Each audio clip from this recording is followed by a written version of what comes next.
I don't know about you guys, but I am tired of seeing these guys on my TikTok. Cleaning my room as a Roblox streamer. These self-proclaimed Redditors, Roblox streamers, and Discord mods are all part of the same trend that's absolutely infesting our For You pages right now. But behind the scenes, these accounts are hacking our brains and being ran like businesses. And like any good business, these accounts have been getting recent allegations thrown their way. Welcome to the new High Screw Deep Dive, where today we're going to be exploring the internet degenerate trend.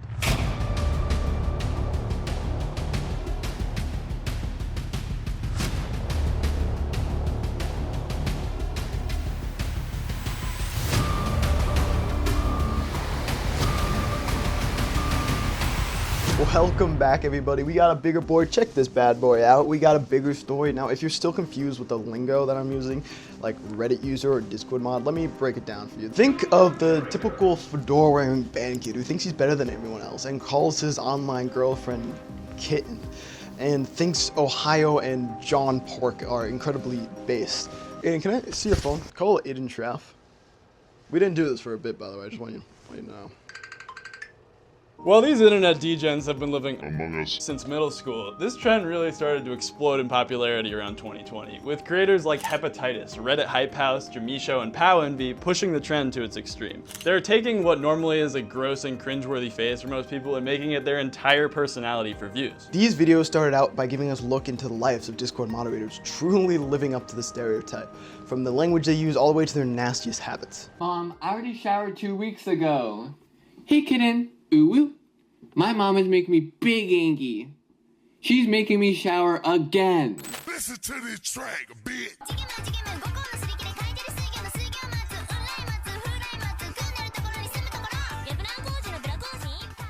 I know they're hard to watch, I'm sorry, but in a way, they're actually kind of genius. I guarantee you, when you watch this, you thought of somebody. Don't act like you're not guilty. Back to how brilliant these creators are. TikTok's algorithm absolutely loves their videos. To understand why, let's run down how the algorithm works. When you post a video on TikTok, one of the first things the platform looks for is retention rate, which is the percentage of the video watched by the average viewer before swiping away. The goal of this is to only promote the videos with the highest retention rate, to keep the audience on the app as long as possible. These creators have mastered retention rate. It's something they all do incredibly well. But the next thing the algorithm looks for is audience interaction, which is likes, comments, following, profile clicks, you know, the thing all YouTubers ask you to do. These videos are farming interactions. It's genius. They rank in hundreds, if not thousands of comments. It doesn't matter if it's by people who are disgusted with what they see, to people who like it, to people leaving hate. It doesn't matter. Every comment you leave helps boost the creator through the algorithm. Now, since it's boosted through the algorithm, then we keep interacting, whether we're scrolling through comments, whether we're liking, sharing, watching 100 times. Now that TikTok knows that we're watching this, it's going to appeal to us by continuously showing us this content over and over again, which is why these guys won't go away. But now that I'm done psychotically mansplaining the TikTok algorithm to you, it's time to ask the important question. Why do we watch this content? And to understand that, we need to look into the psychology of why this content's so successful. And to do that, we need to talk to esteemed professor Dr. Aiden. We need to talk to Dr. Aiden, esteemed professor of psych.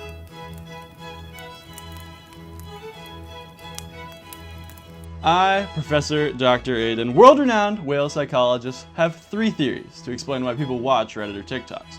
They're all based around the German psychological concept of Schadenfreude, or deriving pleasure from others' misfortune. You kinky freak. So theory 1 is Lang and Reuben King's theory of anatomical avoidance, suggesting that humans are anatomically programmed to pay extra attention to gross and scary things in order to better equip us to deal with and avoid them in our daily lives. It's why we humans love horror movies, why we get in more car accidents just by looking at other car accidents, and why I watch Twilight on repeat. I know that CGI baby isn't fucking real, but if I ever encounter it, I will send it 10 feet into the fucking dirt! Now, theory 2 is Leon Festinger's theory of social comparison. This theory explores the human innate need to compare ourselves, our abilities, behaviors, and opinions to others. When there is no clear standard for comparison, we turn to our social environment, the internet, to find something to compare ourselves to. Downward social comparison is when we look at people we perceive as worse off and less fortunate than us. Now, I know, big shocker, this is the one we feel when we watch these videos. Seeing these guys embarrass themselves online makes us feel better about our own crummy lives. Are we the joke? Now the second part is upward social comparison, which is comparing ourselves to others we see as superior in a particular skill, field, or attribute. This can lead to self-improvement or motivation, but probably not for many of the shit Nate watches. Here in my garage with my brand new Lamborghini knowledge. The reason we mentioned upward comparison is we believe these creators might feel a little bit of this, raking in their millions of views while playing us like a fucking fiddle. And last up is Brewer's theory of an in-group, out-group dynamic. According to this theory, when you watch these creators, you form an opinion about their content and how it's similar or different from your life. This tends to lead you to the comments section, where you see other people ragging on these creators, calling them gross, and words we cannot say on the internet. God, but what a nice man. This makes you feel like part of a collective in the comments section, forming an in-group. That makes the creators an out-group, because they live differently than we do. Ganging up on them as an audience makes us feel validated and improves our self-worth. That's why the interactions on these videos are so insane. Thanks, Ian, but your degree from Education Connection is not fooling anyone. I went on the internet and found Education Connection. There is a reason this trend has become a subgenre on TikTok over the past 4 years. Don't get me wrong, this content has been proven to be successful even with the backing of psychology. But there's no one lasting on the internet without evolution. Look at YouTube 15 years ago to now. Do you think Fred or Annoying Orange would be anywhere near as successful today? Well, you know what is successful and lasts forever?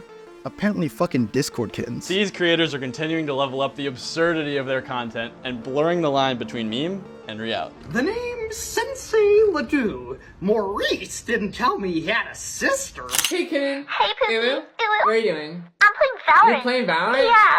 I'm Valorant. Jimmy, no! There's no way we can talk about this genre without talking about the poster boy of its success, the marketing genius, the dude who had Chief Keef hit on his mom in the comments sections, who was on a Business Insider article and the front page of Snapchat Discoveries. Ladies and gentlemen, you know his face, you know his roaches. It's motherfucking Pow Envy. So Pow Envy, real name Jacob Yo, Herring. you know who this dude looks like? He looks like fucking, what's his, Fungus from Monsters Inc. Very cool, Jimmy. Anyway, Pow Envy is the absolute creme de la creme of this type of content creator.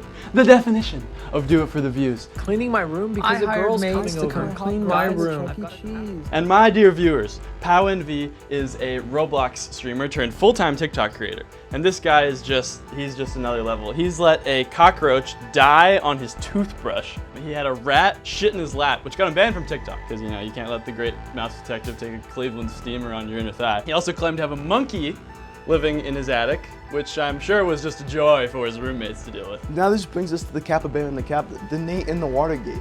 Are these creators really living this way? No, please stop commenting this on every video. Most of these creators have broken characters at least once.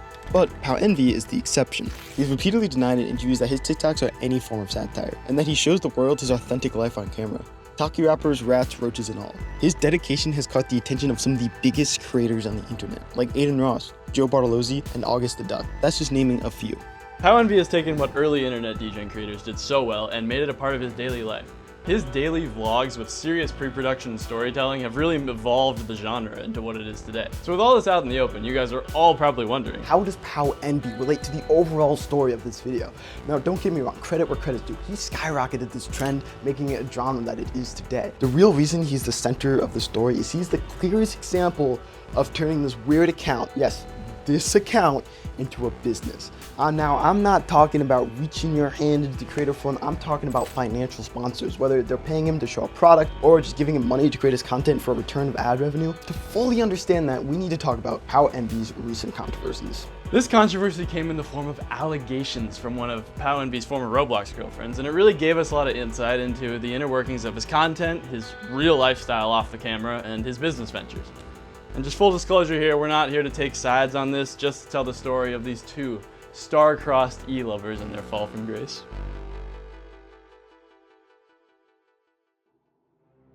So this brings us to the collaboration between Pow Envy and XX Sour Noodles XX, which might I add is one of the hardest fucking Xbox 360 usernames of all time. I can't even imagine seeing that in 2014 on Minecraft with the boys, and it's got like the little profile picture of the little guy with the beanie. Shit would go so hard. Sour Noodles makes e-girl content, fitness content, to even foot pics. Which is funny because I didn't even know that Sour Noodles and Pow Envy collaborated before this. She also happens to make internet degen content, but it's not as bad as Pow Envy's. Maybe that's bad, Aiden, but Power Noodles and Sour Envy collaborated with each other for 5 videos where she played Power Envy's Roblox girlfriend. I know. I was just as shocked that Power Envy was able to bag her. Or did he? I got a Roblox girlfriend and she's coming over today. That's right, I met a girl on Roblox and she's finally here. Whoa, what is she wearing? That's awesome. Today I'm learning how to be a kitten. This girl's gonna teach me how to be a kitten. A lot of you guys say I should be a kitten. So here's me trying it out for the first ever time. So first off, she's gonna teach me how to iron clothes. This is a really important life skill that guys like a girl to know. Going shopping with a girl as a Roblox streamer. Nothing beats holding hands with a girl and walking to the Gucci store. These 5 videos had tons of success on Pow Envy's page, but not long after, Sour Noodles posted on TikTok, Instagram, and YouTube a video about what she called a nightmare collab. Alright, well, I wasn't planning on making a video about this, but here we are.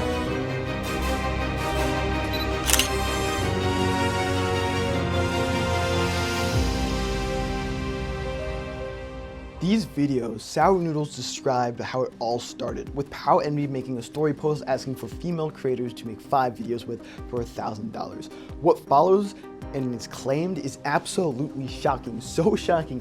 This man broke character for the first time ever. So Sour Noodles responded to this story post and she and Pow Envy agreed to collaborate.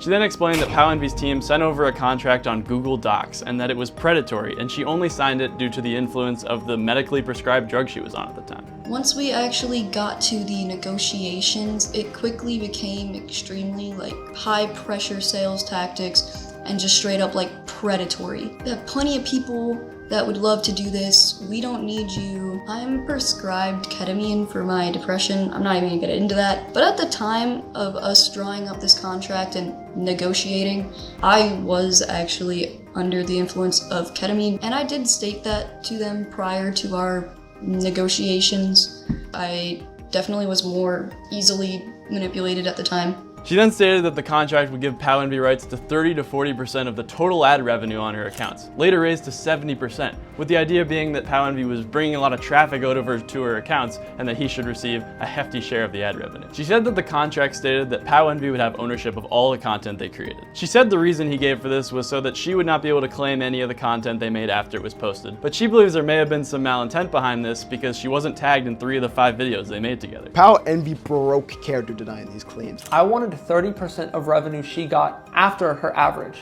So she'd get what she normally got. Later on, we raised the figure to 70%. So I would get 70% of any surplus outside of what she normally got in a month. After 1 month, ties are cut, she keeps everything 100%, she's back to normal. And that's how I was paid for this. We had clauses that definitely protected her interest too, like being able to leave the contract at any point, which she did. She was not under the influence. I have screenshots to prove it. She told us that she was not on it and she had actually forgotten to take it. Once she started gaining a lot of money from this, that's when she started getting a little sketchy with us. And actually, I have a screenshot from her boyfriend who DM'd me and said, hey, I'm so sorry that she's being really hard to work with. She's under a lot of stress. So I thought that was nice. And I was like, oh, okay.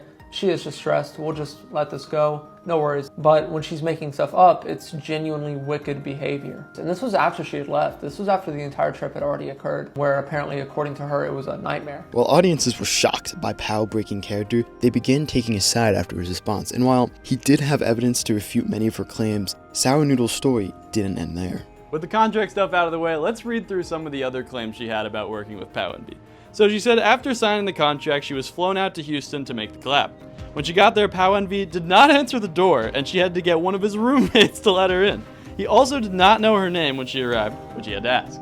After this introduction, Pow Envy made her wait 3 hours while he played League of Legends before they headed over to their Airbnb to make content. Nate, it's your turn to help with the video. I'm good! Additional claims is that he threatened to eat, cook, and throw his roommate's cat out the fucking window. I was just talking to Nate. Step out! Step out! Get the fuck out of my expo, chef! Hand me the cat! Okay.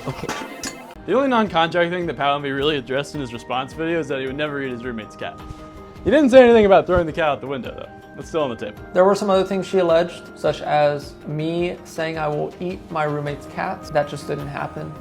I I'm sorry. But the point is, most of it's made up. I'm not the perfect person, but I definitely didn't do 99.9% of what she accused me of. Cecilia, if you're watching this, just go your own way. Stop trying to fake drama. It's not gonna work. While some of the claims Sour made about Pow Envy are funny, she did make some more serious accusations, including that he was racist and used derogatory terms towards women and disabled people. At this point, Sour Noodle starts to talk exclusively about Pow Envy's financial sponsor and the experience she had with him outside of the negotiations. Jacob and his sponsor wanted to go to the strip club.